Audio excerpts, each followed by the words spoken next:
لا إله إلا الله.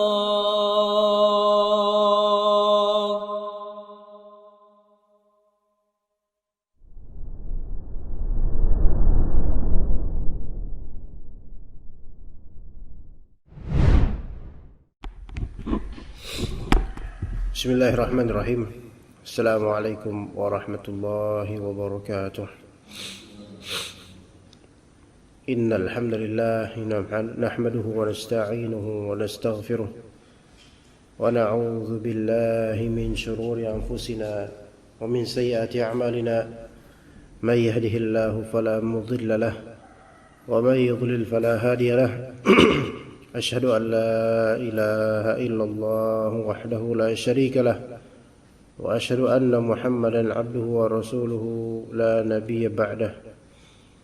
Qala Allah Ta'ala: Ya ayyuhan nasu ittaqu rabbakum alladhi khalaqakum min nafsin wahidah wa khalaqa minha zawjaha wa batha minhuma rijalan katsiran wa nisaa'a wattaqullaha alladhi tasaaluna bihi wal arham Inna Allah kana alaikum raqibah. Fa inna asdaqal hadithi kitabullah wa khairal hadi hadi Muhammadin sallallahu alaihi wasallam wa syarral umuri muhdatsatuha wa kullu muhdatsatin bid'ah wa kullu bid'atin dhalalah wa kullu dhalalatin finnar. Amma ba'd.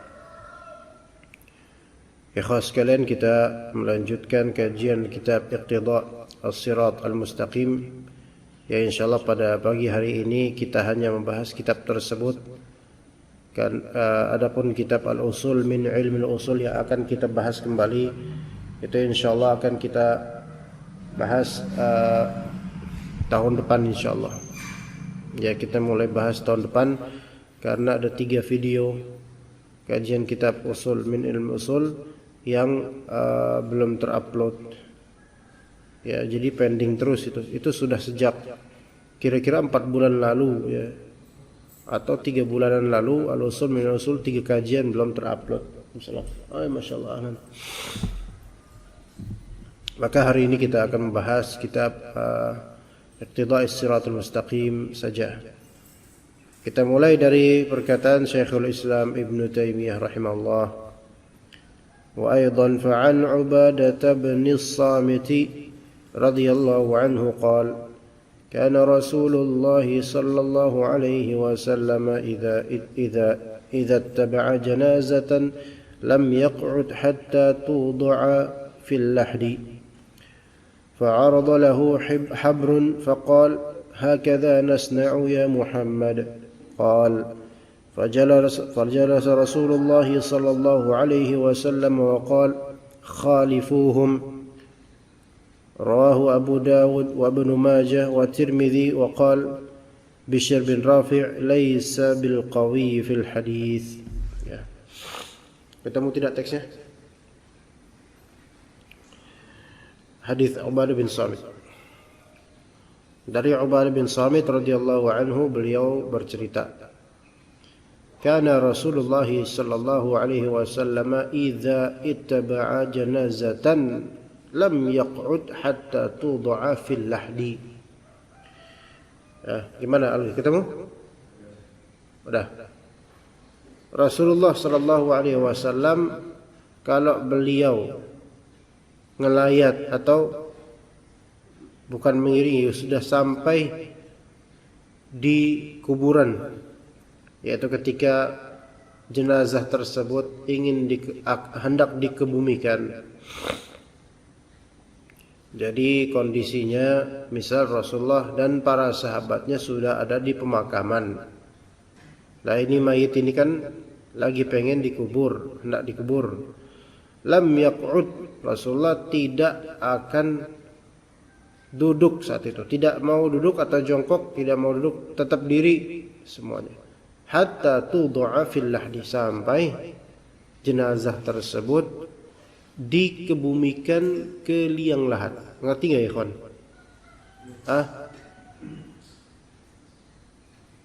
Gambarnya kebayang nggak?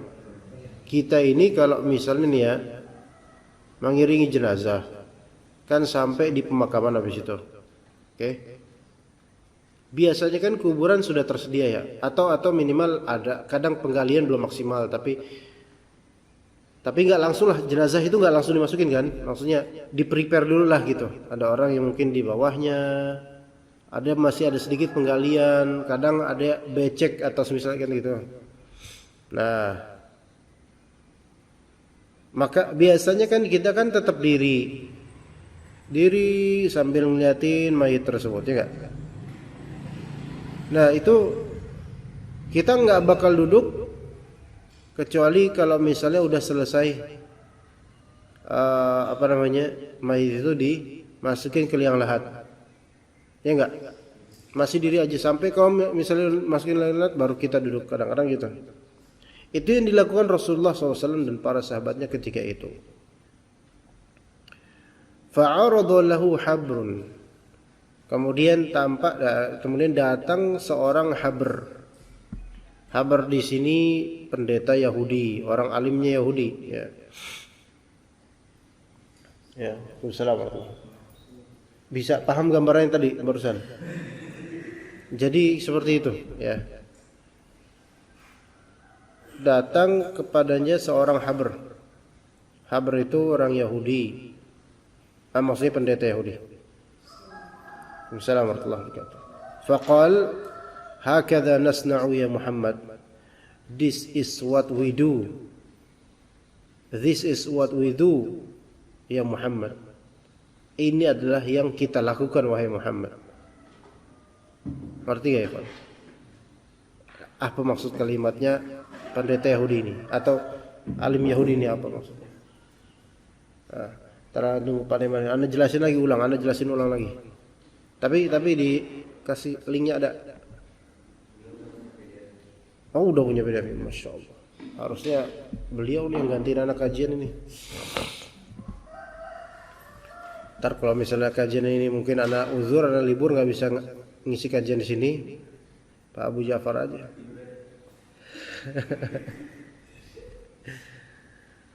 Ada ulang nih.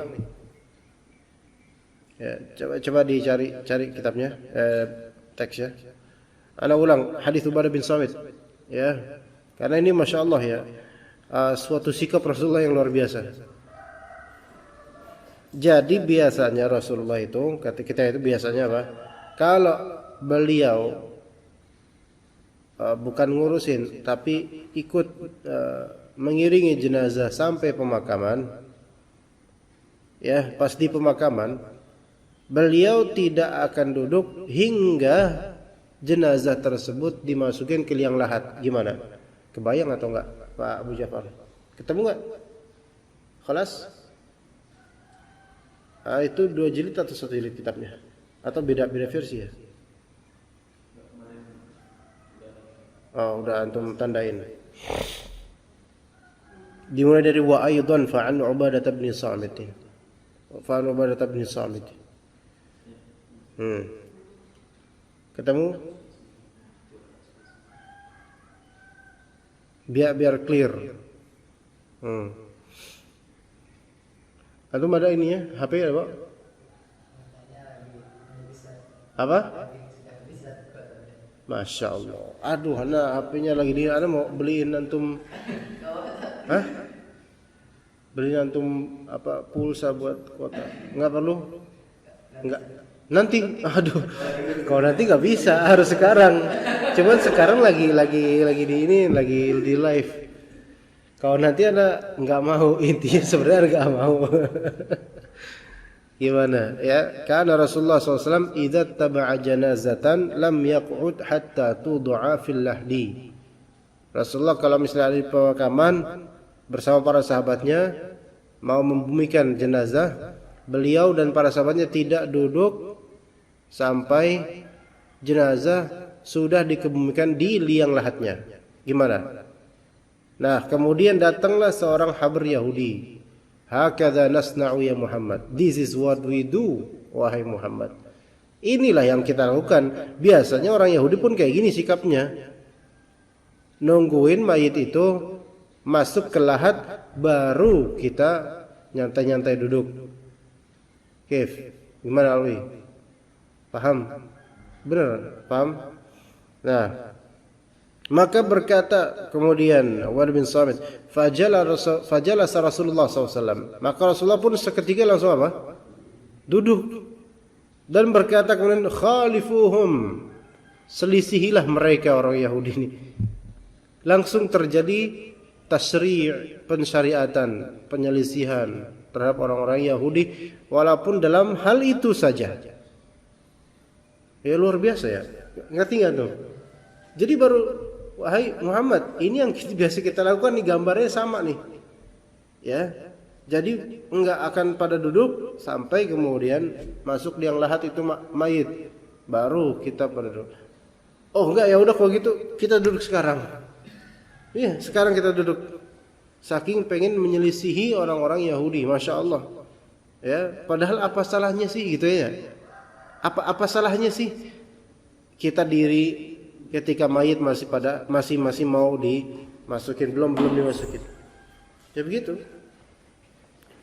Hadis ini diriwayatkan Abu Dawud, Ibnu Majah, Tirmidzi, dan ada yang mengatakan bahwasanya hadis ini tidak sahih ya. Tapi ala kulli hal di sini ada pelajaran lah gitu ya. Makanya kata Ibnu Taimiyah kemudian, qultu, aku berkata, qad ikhtalafa al-ulama'u fil qiyam lil janazati idza marrat wa ma'aha idza syuyyi'at wa ahadithul amri bidzalika katsiratun mustafidah wa man i'taqada naskhaha aw naskhal qiyam lil marrati fa'umdatuhu hadithu Ali wa hadithu Ubadah hadza. Ana terjemahan. Aku berkata itu, Ibnu Taimiyah rahimahullah berkomentar, ikhtalafa al-ulama'u fil qiyam lil janazati idza marrat. Nah, sekarang para ulama berselisih pendapat mengenai sikap al-qiyam lil janazati idza marrat wa ma'aha idza syuyyi'at.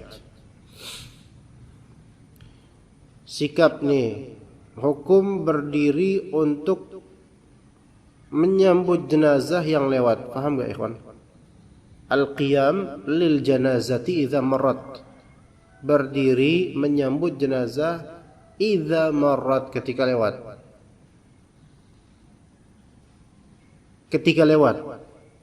Kalau misalnya ini masjid, misalnya ada mayit tetangga ya, misalnya ini belakang ini yang kena corona udah wafat, baru kemarin beritanya di tetangga ini, yang tapi kafir ya. Nah, ada kemudian kan kita nungguin jenazah nih untuk disolatin di mari. Biasanya gimana orang-orang, duduk apa diri? Duduk kan? Duduk. Digopong jenazah kemudian sama kerandanya untuk disolatkan di sini. Pas jenazahnya dimasukkan ke sini, kira-kira orang-orang pada berdiri enggak? Apakah itu yang dimaksud di sini? Bukan. Karena di sini bahasa al-qiyam lil janazati idza marrat. Idza marrat, kalau jenazah lewatin jalan. Adapun kalau misal jenazah akan disolatkan, orang-orang berdiri, wajarlah orang berdiri lah ya. Mereka kan berdiri kan musolatin. Ya Ustaz, jenazah datang kan, oh mayat datang, udah biarin. Dia, ya enggak lah. Ya gitu ya. Cuman di sini yang muskil adalah al-qiyam lil janazati idza marrat. Ya, pas kita lagi duduk-duduk misal di warung kopi atau ngobrol di depan rumah, tiba-tiba ada orang bawa jenazah orang-orang tuh. Nah, kemudian kita berdiri untuk menyambut jenazah yang ditasyi' ini, yang sedang diarak ini gitu loh. Itu yang dimaksud. Ya. Ya, wa ma'aha idza syuyyi'at, dan juga al-qiyam ma'al janazati idza syuyyi'at. Boleh enggak kita kemudian menyambut dan ikut-ikutan? Nah, di sini lihat, wa hadithul amri bidzalika katsiratun mustafidah.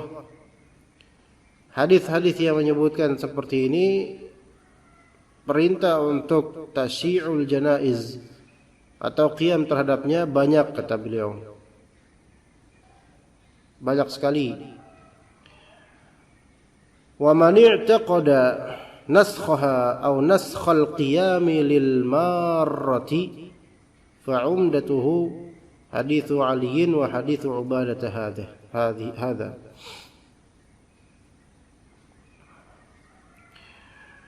Siapa orang yang berkeyakinan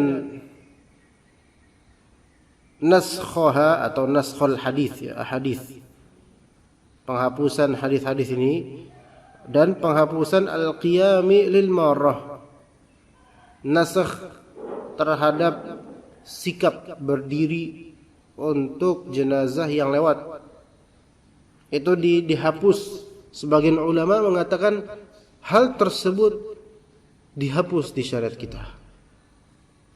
Maka apa dasar mereka? Sandaran mereka adalah hadis Ali dan hadis Ubadah yang tadi kita sebut. Hadis Ali bagaimana disebutkan dalam footnote, disebutkan di sini. Riwayat Muslim dari Ali bin Abi Thalib radhiyallahu anhu, ra'ayna Rasulullah sallallahu alaihi wasallam qama faqumna wa qa'ada faqa'adna, ya'ni fil janazah. Kami itu niru Nabi SAW. Kalau beliau bangkit, kami bangkit. Kalau beliau duduk, kami duduk. Kalau misalnya tentang jenazah gitu loh. Kalau ada jenazah lewat, beliau bangkit, kami bangkit. Terus beliau habis itu duduk, kami duduk gitu loh. Dan ini kalau kita mengambil hadis ini begitu saja, menunjukkan bahwasanya tidak diwajibkan kita untuk mentasyi' jenazah. Ya, ada jenazah lewat ya. Enggak harus kita terus harus ikut ke makam sama orang-orang musyayyi'un itu. Ya. Atau dalam lafal lain, qama Rasulullah sallallahu alaihi wasallam thumma qa'ada. Jadi ketika lewat jenazah Rasulullah SAW berdiri, lepas lewat selesai beliau pun duduk lagi. Ya, begitu ya. Jadi ini ada hadis riwayat Muslim, hadis Ali bin Abi Thalib yang menyebutkan bahwasanya Rasulullah SAW pun berdiri ketika menyambut mayit lewat dan duduk kemudian setelah mayit lewat, jenazah melewat. Oke, kemudian hadis Ubadah itu beliau berdiri dan para sahabatnya ketika mayit masih dalam prosesi pemakaman, belum dimasukin ke liang lahat. Beliau nanti baru duduk ketika mayit sudah dimasukkan ke liang lahat. Maka datang kemudian seorang Yahudi bilang, "Ya Rasulullah, ya Muhammad," bukan ya Rasulullah. "Ya hakadha nasna'u ya Muhammad." Ini yang kita lakukan biasa orang Yahudi ya Muhammad. Berdiri kemudian nanti duduk kalau sudah dimasukkan ke lahat. Maka kemudian Nabi Muhammad SAW khalifuhu.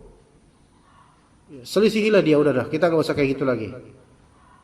Maka sebagian ulama mengatakan bahwasanya al-qiyam lil janazati al-marrah idza syuy'at itu mansukh.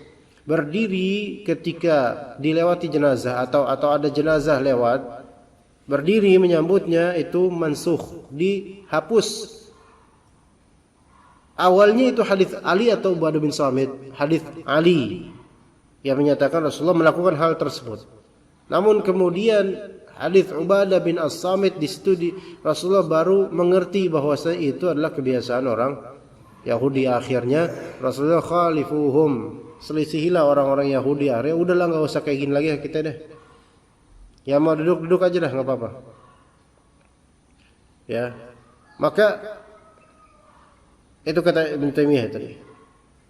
Sebagian ulama mengambil metodologi nasakh atau nasikh dan mansukh dalam kontradiksi antara dua hadis ini, yaitu hadis Ali dan hadis Ubadah bin As-Samit. Hadis Ali yang menceritakan Rasulullah SAW kalau ada jenazah lewat beliau diri, kemudian jenazah selesai beliau duduk gitu ya.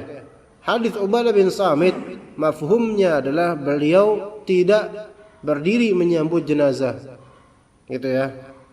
Maka sepertinya sebagian ulama mengatakan hadis Ubadah ini beda hal. Hadis Ubadah ini menghapus kebiasaan Rasulullah SAW sebelumnya dan para sahabat. Oke. Taib. Sekarang kalau kita refleksikan di kita gimana? Ada jenazah lewat nih. Di depan rumah kita sambil ngopi-ngopi kan. Adanya biasanya kita diri atau cuma ngeliatin doang? Ngeliatin doang. Kalau itu bukan Yahudi, bukan apa, tapi itu sururi kayak. Di sini senang, di sana senang lah. Bodo amat lah, mati-mati aja loh gitu kalau gitu. Ya kita karena kalau kita kayak gitu karena nggak peduli, bukan karena apa, karena nggak peduli. Ya. Tapi kita bukan karena ngikutin hadis Ubadah atau ngikutin hadis Ali, bukan kan? Emang karena kita yang nggak peduli aja gitu loh. Ya, taib. Sekarang kata Ibnu Taimiyah rahimahullah, wa in kana al-qawlu bihima mumkina لأن المشيع يقوم لها حتى توضع عن أعناق الرجال لا في اللحد فهذا الحديث إما أن يقال به جمعا بينه وبين غيره أو نسخا لغيره وقد علل المخالفة ومن يقول به يضعفه وذلك لا يقدح في الاستشهار به والاعتضاد على جنس المخالفة. Pak Neman paham nggak? Nggak paham. Baca apa? Nah, tadi juga nggak tahu ya. Alwi paham Pak Alwi? Belum lah. Antum ngantuk Alwi? Beneran? Paham Abu Maryam? Ketawa. Tadi masih ingat ya, hadis Ali menyatakan Rasulullah berdiri menyambut jenazah kemudian duduk nanti ya. Hadis Ubadah mafhumnya dari situ adalah menasakh dari hadis tersebut. Tapi kata Ibnu Taimiyah, wa in kana al-qawlu bihima mumkinan, meskipun al-qawlu bihima mumkinan, mengambil kedua hadis tersebut tanpa adanya metodologi nasakh mungkin. Faham enggak maksudnya? Ini maksudnya al-jama', menjama' nusus yang seolah-olah kontradiksi gitu loh. Ya. Meskipun menjama' kedua hadis yaitu hadis Ali dan hadis Ubadah itu mungkin karena konteksnya mungkin berbeda. Ya. Li'annal musayyi'a kenapa kita katakan sebaiknya hadis Ali itu tidak dinasakh? Karena bagaimanapun walaupun ada menyelisihi orang Yahudi berdiri untuk mayit, itu nggak bisa dihilangkan, harus ada yang diri. Ya nggak? Coba ketika orang mengiringi mayit harus ada yang diri nggak? Yang bawa mayit kira-kira diri apa jongkok? Diri. Makanya kan li'annal musayyi'a yaqumu laha hatta tud'a an a'naqir rijali la fil lahdi. Kenapa begitu? Karena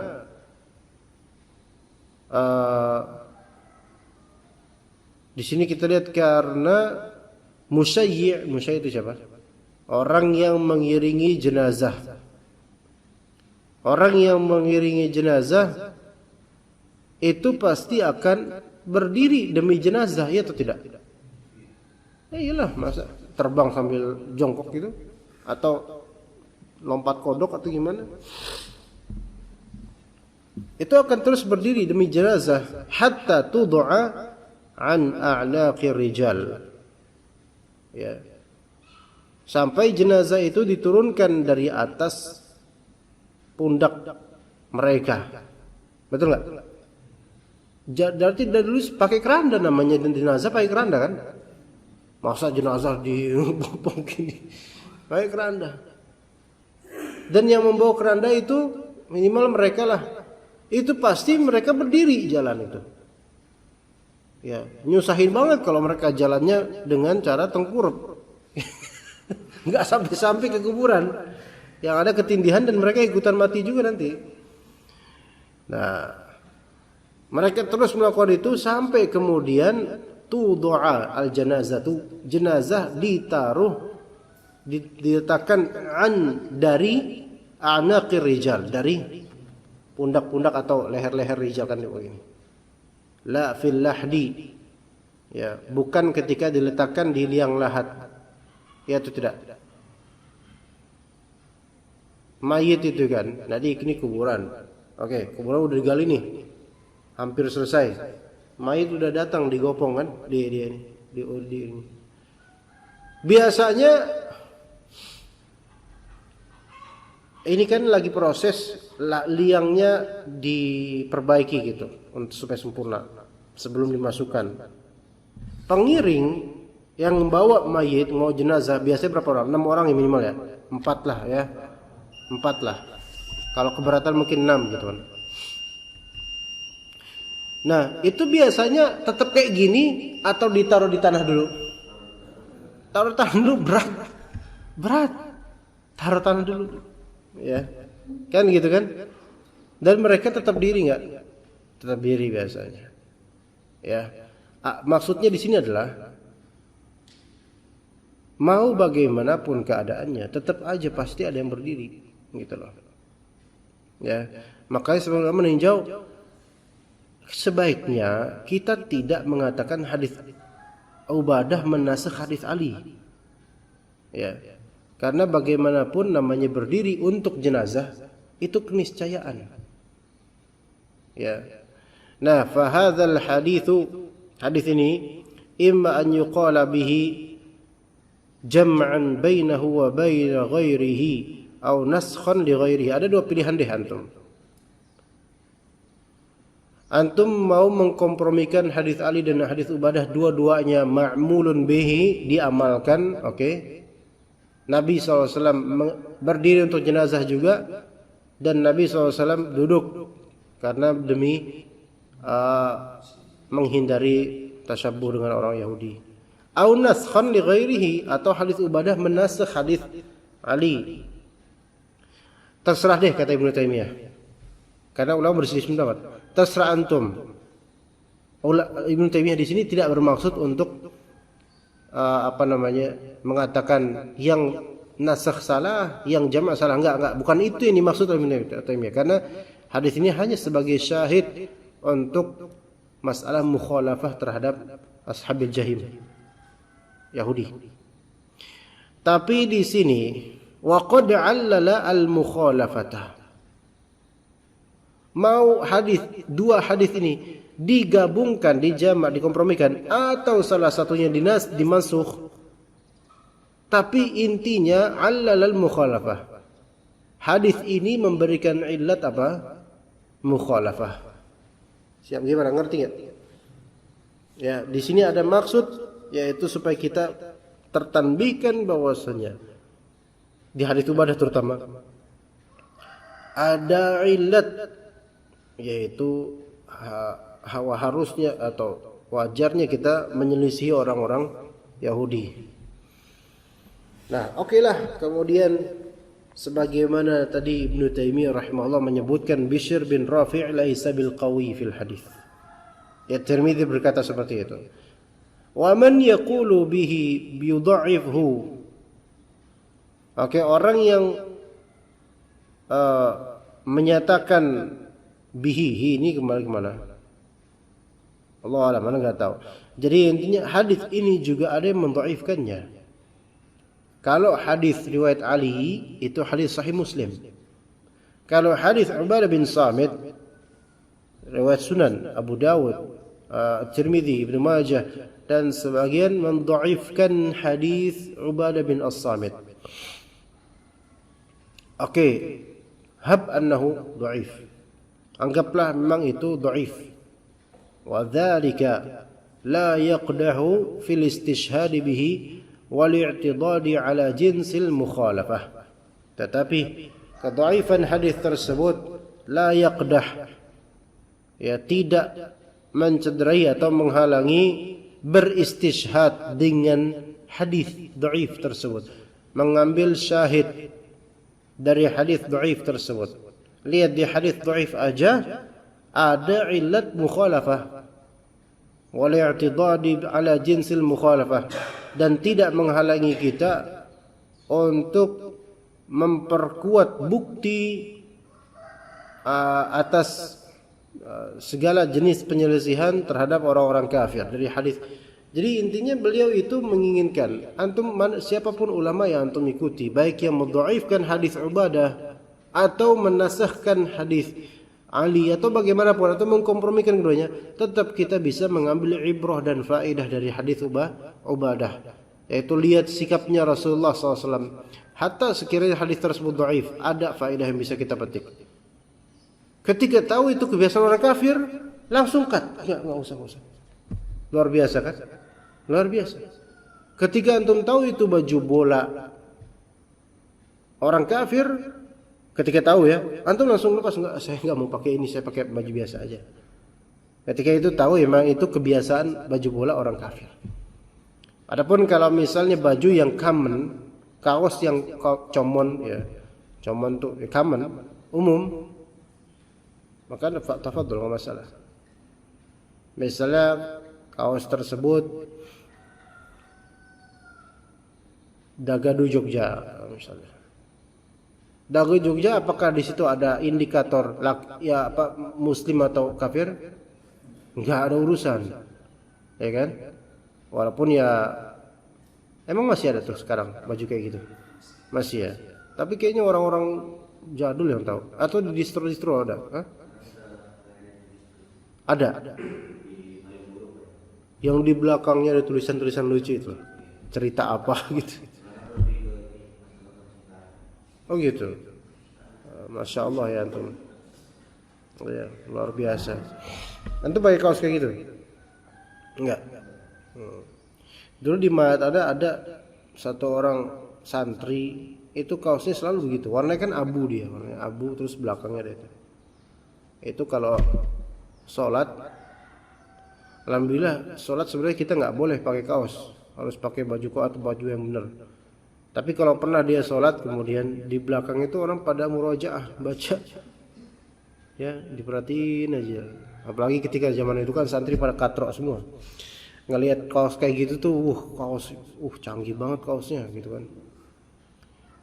Tapi itu kaos common, oke nggak masalah. Atau misalnya antum ada kaos tulisannya Hugo Boss misalnya, dan itu KW, boleh nggak? Ya boleh aja, urusan KW enggaknya antum kan nggak tahu kan? Nggak tahu. Hugo Boss antum kira apa? Itu merek terkenal, itu fashion terkenal. Ya jangan-jangan antum pakai baju-baju yang merek-mereknya masya Allah gitu loh. Ya Adi, ya apa Adi apa namanya? Bukan Adi Hidayat, bukan, Adidas misalnya. Ya Adidas, ya kan? Tapi kemudian diubah sama orangnya Adidas. Boleh? Ya ini boleh yang kayak gini. Ya boleh. Apakah itu baju yang merupakan tasyabuh dengan orang kafir? Enggak, karena dia udah common. Sepatu ya Nike, ya kan? Antum tasyabuh dengan penyanyi yang sudah meninggal, Nika Ardila? Enggak. Ya kan? Celananya atau kaosnya Nike, sepatunya Ardiles, Nika Ardiles. Antum ngefans sama penyanyi enggak boleh. Enggak, ini common ini. Bukan berarti Anda ikuti Nika Ardila. Ya. Nah, begitu. Jadi tidak dua hadis ini atau hadis Ubadah kendati pun didhaifkan misalnya, itu tidak menghalangi kita untuk beristishhad dengan ini gitu. Menunjukkan bahwa illat itu tetap sesuatu yang bisa diambil faedahnya, apalagi ada hadis-hadis sahih yang mendukungnya. Taib. Berkata kemudian Ibnu Taimiyah rahimahullah, wa qad rawal Bukhari an Abdurrahman ibn al-Qasim anna al-Qasima, di sini Al-Qasim bin Muhammad bin Abi Bakar, jadi cucunya cucunya Abu Bakar As-Siddiq.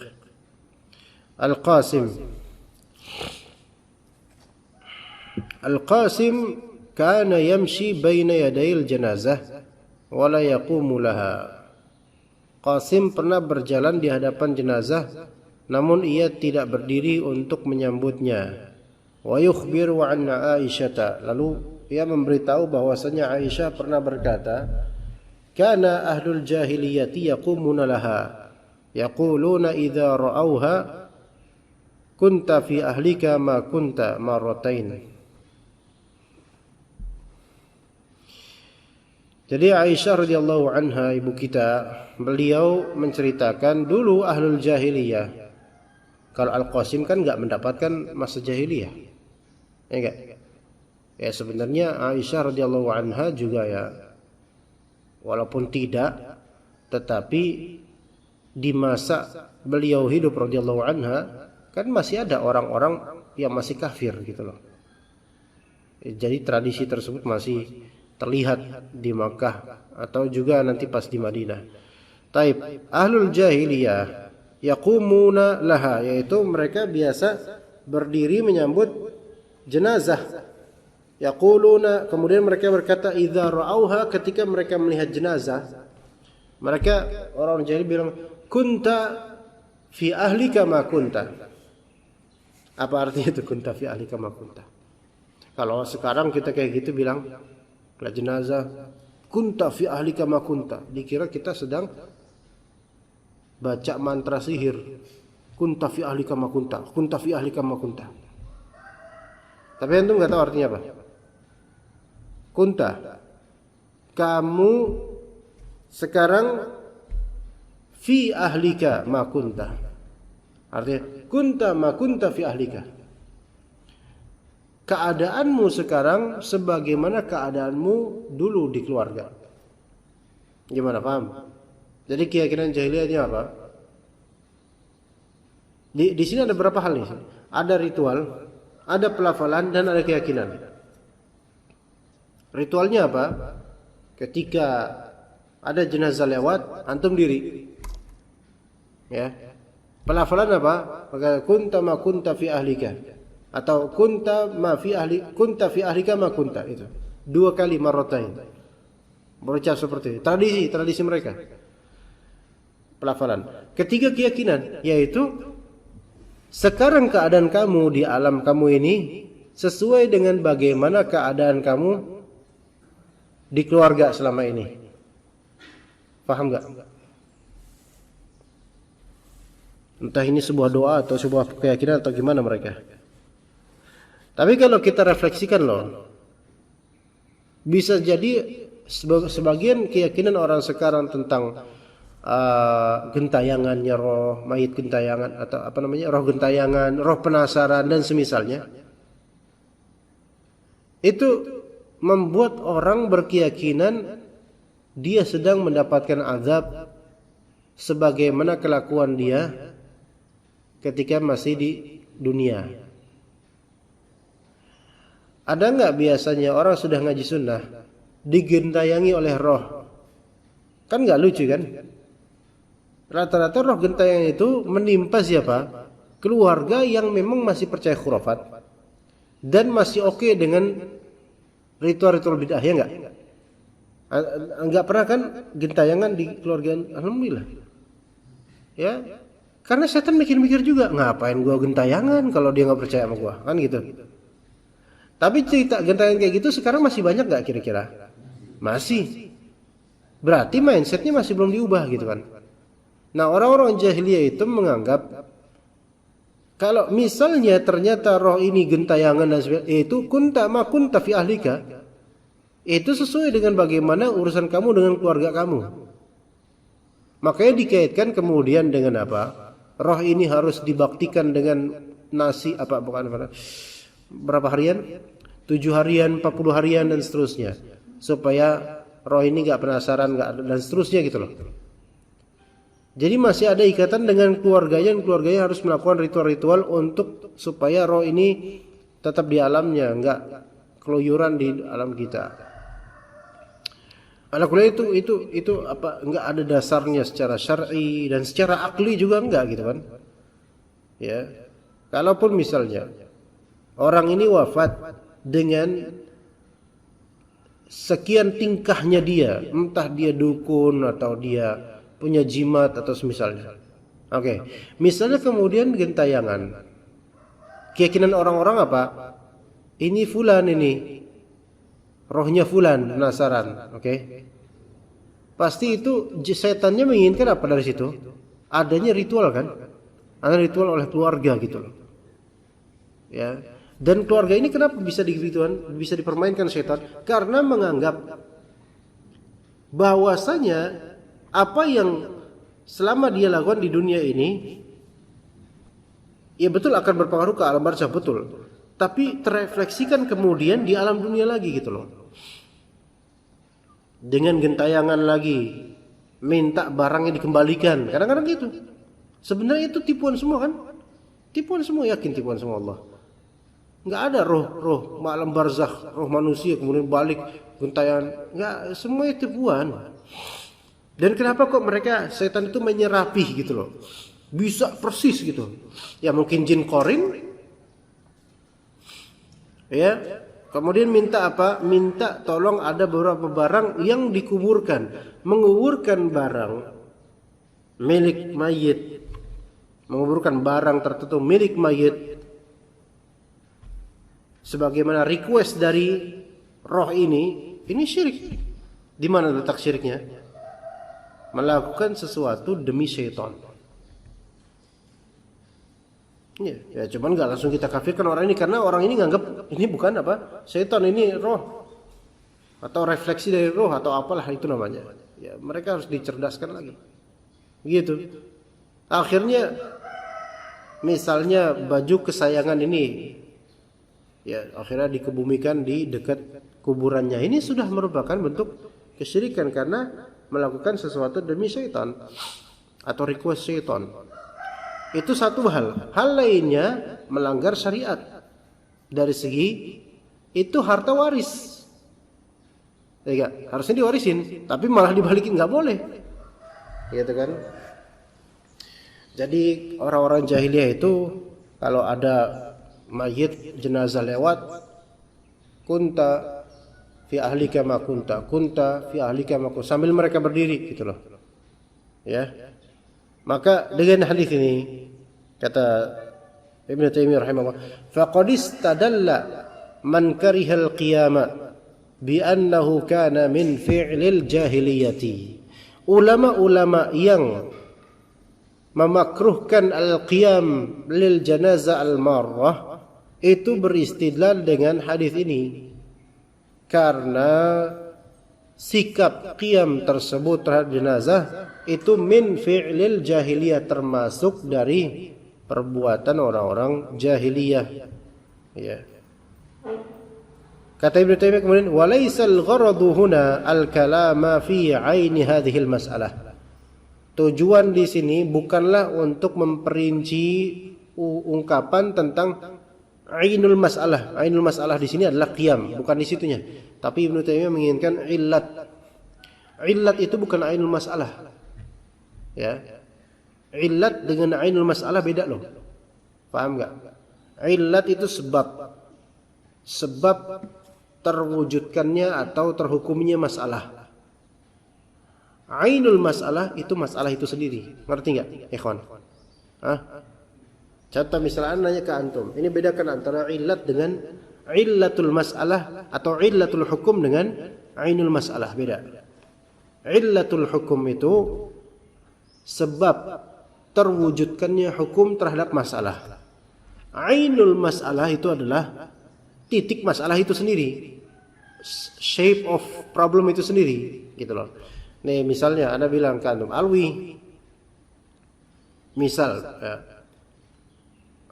ibu antum menyuruh antum membeli ketumbar di warung Poinah. Bukan tukang sayur itu, bukan, karena nanti di debat usul fikih. Di warung Poinah. Dan antum adalah YouTuber dengan subscriber sekian juta dan terkenal di mana-mana. Oke. Gengsi antum gede enggak? Gede. Satu kampung kenal antum sebagai orang kaya, orang tajir. Tapi kemudian emak antum bilang, antum dibilang sama emak antum apa namanya? Nak atau Alwi atau Le. Tuh kok ada ketumbar Le? Wow, langsung kan subscriberku banyak mak, gitu kan? Gitu kan? Nah, di sini ada faktor gengsi dan juga ada harusnya berbakti. Ya. Maka kemudian ibunya antum konsultasi ke anak, Ustadz ini anak saya setelah ngaji sama antum nggak mau beli ketumbar Ustadz. Padahal dulu waktu masih terlihat seperti adanya dia, itu dulu bakti banget sama saya. Ya, oke. Maka kemudian fatwakan, Alwi, ittaqillah, antum harus berbakti sama orang tua. Antum harus beli ketumbar sekarang. Oke. Hukumnya apa saat saya beli ketumbar sekarang? Wajib kata Anda, hukumnya wajib. Oke, sekarang apa sebab Anda mewajibkan dia untuk beli ketumbar? Sebabnya, ilatnya apa? Bakti pada orang tua. Ainul masalahnya apa? Beli ketumbar. Beda nggak? Itu namanya ainul masalah. Beda dengan illatul hukum. Ya. Illatul hukum itu bisa bercabang nanti menjadi masail yang banyak. Begitu. Nah, ini ainul masalahnya apa? Al-qiyam lil janazah, ya kan? Illatul hukumnya apa? Mukhalafah lil yahud atau lil jahiliyah gitu. Nah, walaysa al-gharadu huna al-kalam fi ain hadhihi al-mas'alah. Berkata kemudian Ibnu Taimiyah rahimahullah, wa aidan 'an Ibn Abbas radhiyallahu anhuma qala qala Rasulullah sallallahu alaihi wasallam al-lahdu lana wasyaqqu li ghairina, rawahu ahlus sunan al-arba'ah. Ini kajian ini tidak doang Pak Abu Ja'far. Itu doang. Usul minim usul karena ada 3 video pending, jadi itu bulan depan insyaallah. Tahun depan. Al-lahdu lana wasyaqqu li ghairina. Gimana? Al-lahdu lana wasyaqqu li ghairina. Ngerti enggak maksudnya apa? Pak Neman, ngerti enggak maksudnya lahad dan syaqq? Paham? Alwi? Paham? Al-lahad dan syaqq. Paham? Apa? Apa? Gundukan tanah. Al-lahad ini tentang apa? Tentang apa? Konteksnya tentang apa ini? Tentang kuburan. Lahad, liang lahat.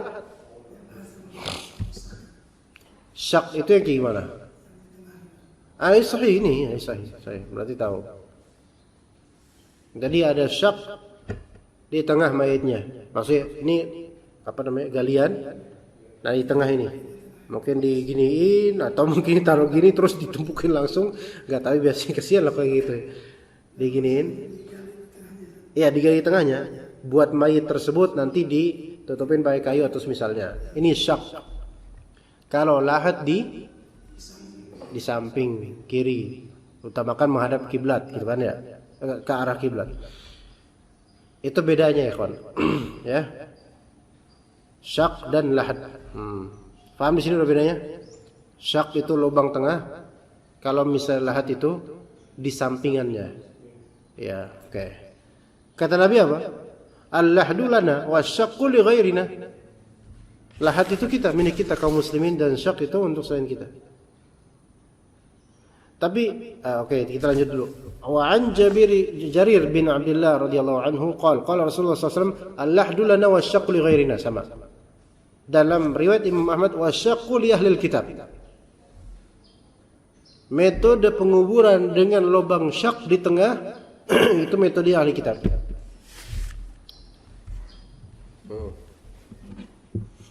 Kemudian kata beliau rahimahullah, wa fihi tanbihu ala mukhalafatina li ahli kitab. Di sini ada peringatan untuk sebaiknya bermenyelisihi perselisihan kita kepada ahli kitab. Hatta fi wad'il mayyiti fi asfalil qabr. Walaupun bahkan dalam apa urusan ainul masalahnya, apa di sini ainul masalahnya? Wad'ul mayyit. Masalahnya ditaruh mayit di dasar kuburan. Itu pun metodenya itu kalau bisa selisihilah orang-orang ahli kitab, masya Allah. Begitu loh. Tapi apakah melakukan syak, menerapkan syak untuk mayit itu haram? Tidak. Untuk ini enggak.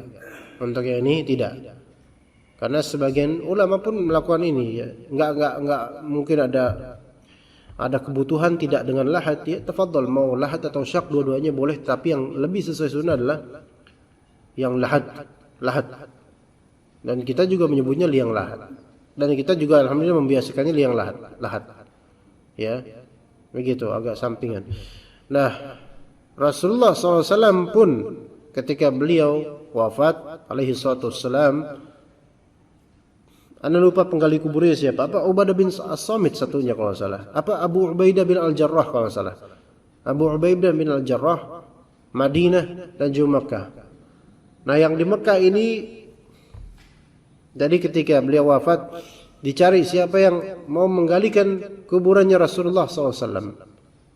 Yang Abu Ubaidah disuruh cari mana Abu Ubaidah, dan metodenya Abu Ubaidah ketika itu metode lahat. Dan satu lagi dari penghuni Mekah, lupa namanya, Masya Allah, sahabat satunya lagi, itu beliau menerapkan metode syak. Artinya di zaman sahabat sendiri, di zaman Nabi SAW sendiri, ada tukang gali kubur. Tukang gali kubur kan harus ada juga skill juga kan ya. Ya, tukang gali kubur ini mereka pun beda-beda metode. Ada metode lahat, ada metode syak, dan itu tidak diingkari oleh Rasulullah SAW selama hidupnya. Artinya itu boleh. Cuman Rasulullah tetap mengatakan bahwasanya al-lahdu lana wa syaqqu li ghairina. Oke? Terlepas dari misalnya antum mengatakan bahwasanya, dan kita mengatakan bahwasanya lahat boleh, syak boleh. Terlepas dari itu, tapi illat yang Rasulullah sebutkan atau yang Rasulullah isyaratkan itu tetap melekat. Paham enggak? Bahwasanya syak itu bukan metode kita. Bukan metode kaum muslimin. Dalam riwayat Ahmad, asyaqqu li ahlil kitab. Syak itu untuk ahlil kitab. Sepertinya di sini ada isyarat bahwasanya Rasulullah SAW mentarghib kita, memotivasi kita untuk tidak ikutan dengan ahli kitab, walaupun tidak semua konteks. Kadang ada konteks yang Rasulullah pun membolehkannya, seperti lahat dan syak, tidak dilarang syak, apalagi kalau memang butuh syak. Tetapi Rasulullah pernah menyatakan itu adalah metodenya ahli kitab.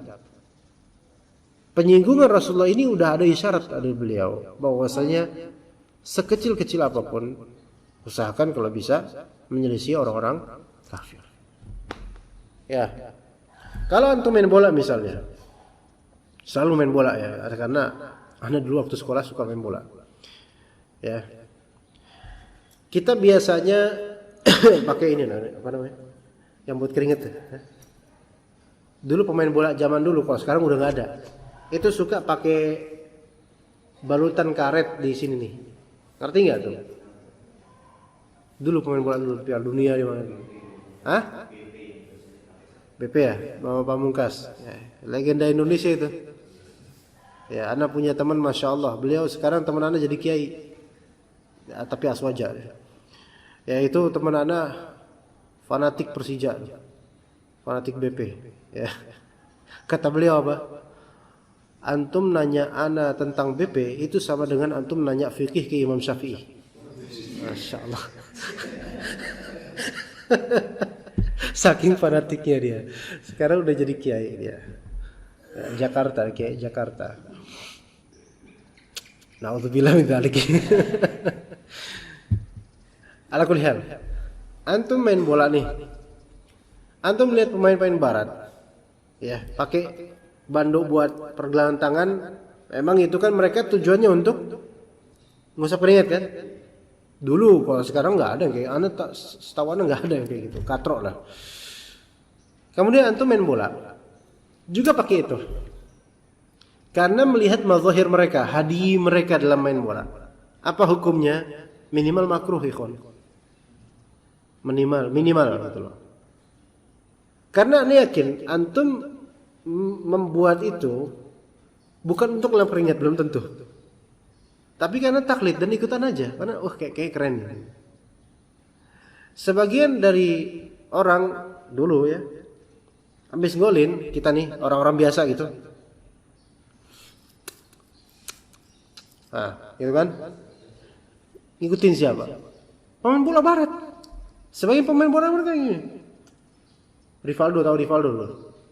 Tahu Rivaldo? Masa nggak tahu Rivaldo? Tua berarti. Hah? Di YouTube kan ada. Nggak harus tua ya. Iya kan kayak gitu. Ya. Nggak tahu beliau lagi dia makin cinta apa nggak tahu. Ya. Dulu pemain kayak gitu, Rivaldo, Bebeto, Brazil dulu zaman-zaman itu. Ya udah lama tahun 90-an ya. Nah, itu kan.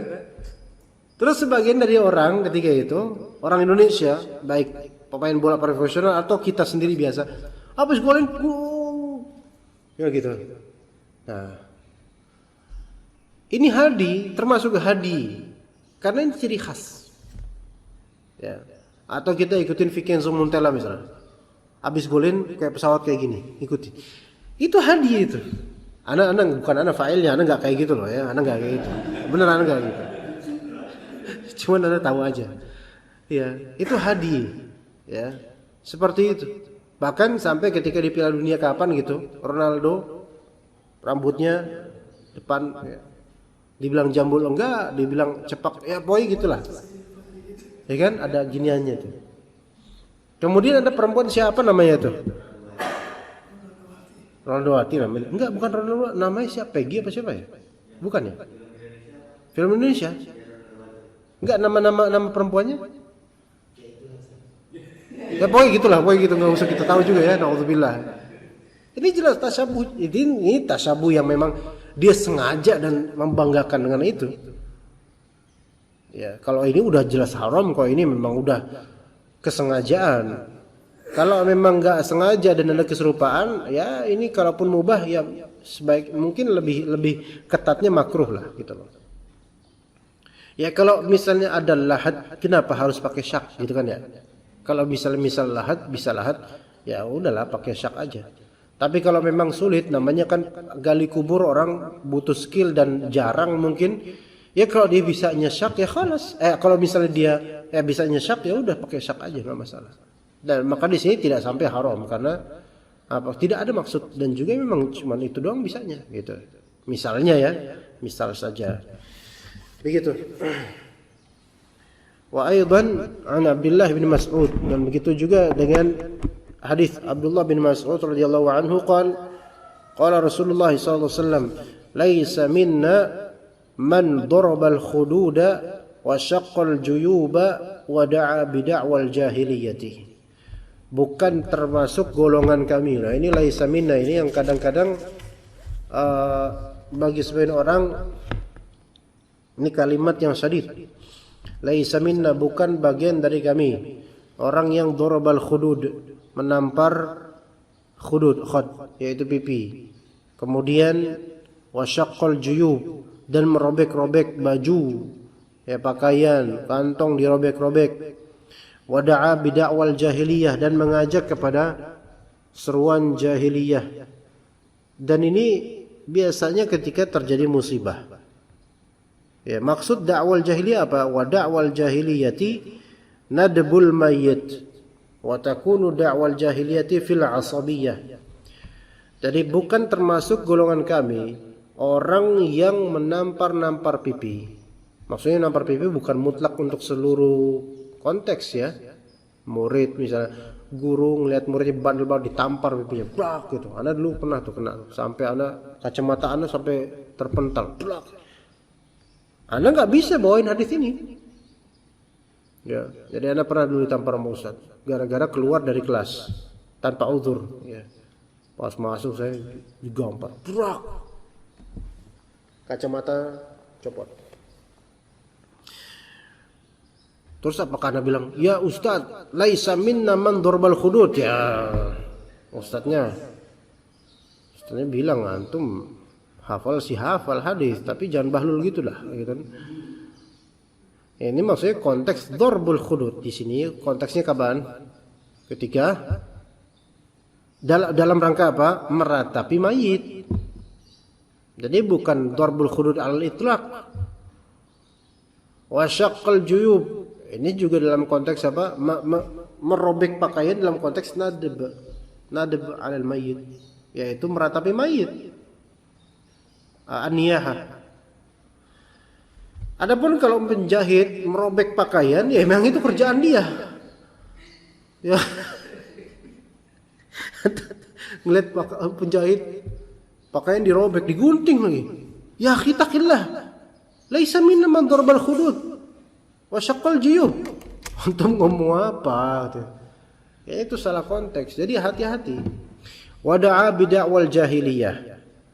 Dan nadbul bayyid, da'a yaitu mengucapkan kalimat-kalimat keluh kesah ataupun kalimat yang menunjukkan di sini dakwah jahiliyah fil asabiyah, dalam al-asabiyah, ta'assub, fanatisme terhadap fulan dan fulan. Ya. Dan ana mungkin ini masuk ke dalamnya, misalnya ada seorang Habib wafat di usia 39 tahun kalau salah. Habib ini diulurkan banyak pengikutnya, Masya Allah, masyhur di Indonesia, sudah wafat. Semoga Allah mengampuni beliau dan merahmati beliau. Tapi pengikutnya kemudian mereka melakukan dakwah jahiliyah fil asabiyah. Sebagian dari mereka mengatakan, Alhamdulillah, Habib kami telah wafat di usia sebelum 40 tahun, namun beliau telah berkumpul bersama Rasulullah di surga. Berkumpul bersama Rasulullah di surga. Tahu dari mana antum? Bersama Rasulullah lagi fi'liyin, Masya Allah. Sekarang telah berkumpul bersama Rasulullah di surga gitu. Ya Allah, enak banget itu. Ya. Ini supaya apa? Mereka mengatakan itu supaya apa? Supaya orang-orang makin banyak bertawasul kepada kuburannya. Makin mengagungkannya. Lihat. Jahiliyah masuk ke dalam hal ini. Wa minhu qawluhu fi marahu Ahmad an Ubay bin Ka'ab. Qala Rasulullah SAW, man ta'azza bi'aza'il jahiliyati fa'idduhu bihani abihi wala taknu. Barang siapa ta'azza atau menisbatkan diri bi'aza'il jahiliyah, menisbatkan ta'azza bi'aza'il jahiliyah, intasaba wa antama, berintisab, menisbatkan diri dengan penisbatan jahiliyah. Maksudnya apa? Yaitu antum manggil teman misalnya dengan sukunya dia, tapi memaksudkan dengan itu ta'assub atau pencelaan terhadap nasab misalnya, hasabnya dia atau nenek moyang dia. Misalnya ada orang Batak, ya, orang Sumatera Utara. Apa di antara ini ya, Lubis misalnya. Lubis gitu. Kalau kira-kira orang Batak kira-kira marah enggak gitu. Dia memang keturunan Lubis ya. Misalnya dia namanya Ahmad Lubis. Lubis itu nenek moyangnya, marganya. Lubis, antum gituin. Kira-kira marah enggak dia? Marah enggak? Ya, apa selain Lubis apa? Siregar. Ya. Siregar. Orang itu akan melihat antum tuh ngomong manggil kayak gitu tuh karena apa gitu kan? Karena jahil nggak tahu apa-apa, atau karena memang antum ada ngejek atau kurang respect sama nenek moyangnya. Itu bakal terjadi apa? Crash nggak kira-kira? Marah nggak? Pasti marah. Bapak antum aja lah lihat. Nama bapak antum apa siapa? Samsudin. Udin. Gitu. Marah nggak kira-kira dia? Enggak. Berarti dia nggak sayang sama bapaknya. Ya. Enggak, dia bilang Udin. Ya, bapak antum Samsudin kan? Ana manggil antum Udin aja sekarang. Ya kan? Dia kan kurang ajar nih. Bin Udin, gitu kan kira-kira gimana? Ya. Atau Samsu. Di Samsu jadinya. Ya. Gimana kira-kira? Mulai kan orang bakal marah dengan itu. Ini jahiliyah. Ya, atau memanggil dengan maksud membanggakan gitu. Ya, Habib keturunan ini, keturunan, mulai itu. Atau dulu nenek moyang antum tuh orang kaya, orang paling hebat di negeri ini misalnya. Masya Allah, ini ya, anaknya fulan. Dengan maksud untuk supaya orang berta'assub dengan dia karena anaknya fulan. Enggak, ini jahiliyah. Semuanya ini jahiliyah ala kulli hal. Ya, kemudian siapa yang seperti itu? membanggakan nasabnya dia dan seterusnya, atau membanggakan nasab dirinya, ya maka fa'idduhu bihani abihi.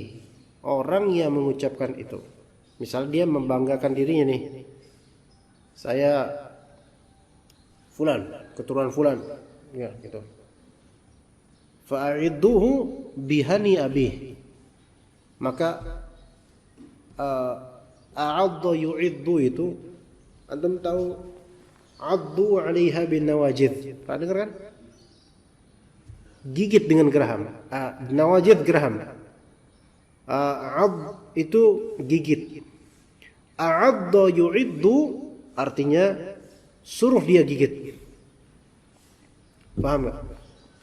Antum punya anjing, ya. Kemudian alwi berisik di teras rumah. Aiddu, ya, atau addu, gigit dia. Ad, gigit alwi. Ya, ad itu apa? Gigit. Fa'iddu bihani abi. Han di sini apa? Han di sini. Kemaluan. Han di sini kemaluan. Makanya hati-hati kalau orang panggilannya Han. Han, gitu. Itu artinya kemaluan. Antum punya istri panggilnya Hani. Antum panggil Han, kemaluan. Fa'idduhu bihani abi. Maka suruh dia, biarkan dia gigit kemaluan bapaknya. Naudzubillah. Nabi SAW ngomong gitu loh. Ya, itu maknanya. Wala taknu, enggak usah kalian tutupi dengan bahasa kunyah atau kinayah atau kiasan. Langsung suruh gigit. Jadi kalau ada orang ngaku nih, kamu tahu nggak saya itu keturunan orang fulan, disebutkan nama marga dan juga nama bapak-bapaknya dengan maksud asabiyah dan kesombongan. Anda suruh, kamu yang bangga dengan nenek moyang kamu, gigit kemaluan bapakmu sekarang. Itu Rasulullah suruh kayak gitu. Nggak usah antum tutupi dengan kalimat kinayah, nggak. Langsung strike antum bilang, gigit kemaluan bapakmu sekarang. Coba kalau emang kamu bangga dengan bapakmu, bangga dengan nenek moyangmu, gigit kemaluan bapak kamu, mau nggak? Paham nggak maksudnya di sini, kawan? Apa coba yang antum pahami? Apa yang antum pahami? Orang yang berbangga dengan bapak dan nenek moyangnya, dia pun tidak sudi menggigit kemaluan bapaknya, padahal dia berasal dari mana? Ngerti di sini? Itu maksudnya. Ya. Dan itu adalah perbuatan jahiliyah. Maksudnya apa? Al-fakhru bil ahsab. Ya. Membanggakan dengan anak cucu keturunan, itu semua adalah perbuatan jahiliyah. Ya, begitu. Ya, kita sampai situ aja deh. Untuk itu nanti insyaallah pada pekan depan wa aidan an Nabi Malik al-Asy'ari insyaallah kita akan mulai bahas itu insyaallah lanjutan. Tapi kalau misalnya antum menghadapi orang songong kayak gitu, yang songong ya, mengklaim keluarga besarnya dan seterusnya, antum bilang, antum gigit tuh zakar bapak antum, maafadhal. Kira-kira antum dianggap apa? Kok kasar gitu? Rasulullah yang nyuruh saya kayak gini dengan hadis, ya. Ada hadis riwayat siapa tadi? Hadis riwayat itu muttafaq alaih hadisnya Rasulullah. Ada nggak di situ keterangan riwayat mana? Hadis Rasulullah. Suruh gigit kalau bapakmu. Nggak bakal mau dia pastinya. Kalau kamu bangga terhadap nenek moyangmu, harusnya kamu bangga dong dengan melakukan hal seperti itu, menggigit sesuatu yang kamu banggakan. Kamu berasal dari sana. Kayak gitu. Jadi sebenarnya kita hina gitu. Jadi nggak usah sok-sokan. Ya, oke. Khalas, kita cukup sampai sini insyaallah. Nggak ada pertanyaan kan insyaallah? Nggak ada. Tapi kita cukup sampai sini. InsyaAllah pada hari Kamis ya kita lanjutkan kajian. Besok insyaAllah libur. Wassallallahu ala nabiyina Muhammad wa ala alihi wa sahbihi ajma'in. Subhanakallahumma bihamdika asyhadu an la ilaha illa anta astaghfiruka wa atubu ilaik. Assalamualaikum warahmatullahi wabarakatuh.